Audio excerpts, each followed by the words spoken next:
Итак, что же мы здесь поставили? Давайте посмотрим, ознакомимся. Смотрите, обращаю ваше внимание, что в этом проекте у нас были такие нестандартные две встроенные витрины стеклянные.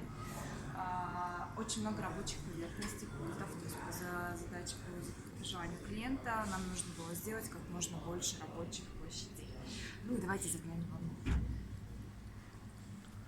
Дверцы с магнитом. Открывается у нас. Здесь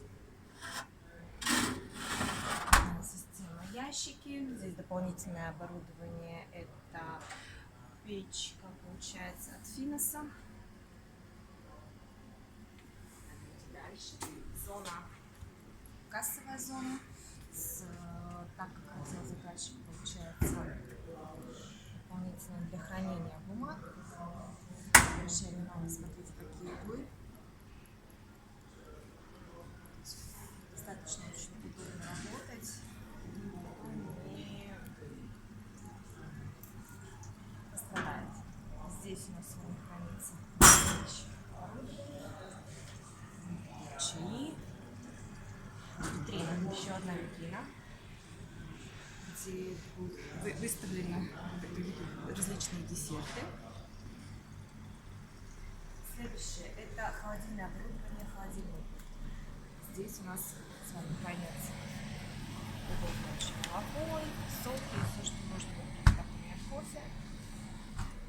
Здесь у нас другие напитки. Двери все у нас с магнитом. Здесь пиво. И в одном из контейнеров это соки. Соки.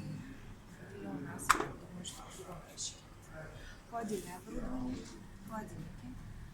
Для небольшой тары, для обычных стеклянных бутылок.